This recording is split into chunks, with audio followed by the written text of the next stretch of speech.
नंदुरबार जिल्ह्यात होणाऱ्या नगरपालिका निवडणुकीच्या उमेदवारी अर्ज दाखल करण्यासाठी शेवटचे 2 दिवस शिल्लक राहिलेले आहेत। त्यामुळं मोठ्या प्रमाणावरती आता इच्छुक उमेदवार जे आहेत ते आपला उमेदवारी अर्ज दाखल करण्यासाठी हजर होताना दिसून येत आहेत। एकंदरीतच नंदुरबार जिल्ह्यात होणाऱ्या 4ही नगरपालिकांसाठी उमेदवारी अर्ज दाखल करण्यासाठी मोठ्या प्रमाणावरती उमेदवार जे आहेत ते अर्ज दाखल करण्यासाठी हजर होताना दिसून येत आहेत। नंदुरबार जिल्ह्यात होणाऱ्या निवडणुकीसाठी भाजप असेल, शिवसेना असेल किंवा इतर जे पक्ष आहेत त्यांच्याकडनं उमेदवारी अर्ज बद्दल किंवा उमेदवारांसाठी मोठी गुप्तता जी आहे ती पाडण्यात आलेली होती।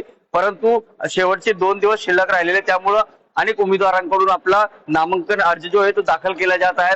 नंदुरबार नगरपालिकेच्या निवडणुकीसाठी नगराध्यक्ष पदासाठी देखील मोठी गुप्तता जी आहे ती पाडण्यात आली होती। परंतु शेवटच्या क्षणावरती आता उमेदवारांचे अर्ज जे आहे ते दाखल करण्यात आलेले आहे। भाजपाकडनं अविनाश माळी यांनी उमेदवारी अर्ज दाखल केला आहे, तर शिवसेना शिंदे गटाकडनं रत्ना रघुवंशी यांनी उमेदवारी अर्ज जो आहे तो दाखल करण्यात आलेला आहे। एकंदरीतच नंदुरबार जिल्ह्यात होणाऱ्या या नगरपालिकेच्या निवडणुकीसाठी सर्वच पक्षांकडनं मोठी गुप्तता जी आहे ती पाडण्यात आलेली होती। कुठलाही अंतर्गत बंड होऊ नये यासाठी सर्वच पक्षांकडनं खबरदारी जी आहे ती घेण्यात आलेली होती।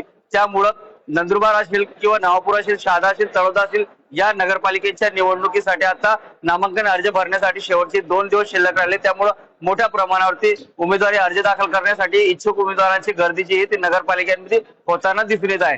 Jitendra Baisane, TV 9 Marathi, Nandurbar. Brought to you bye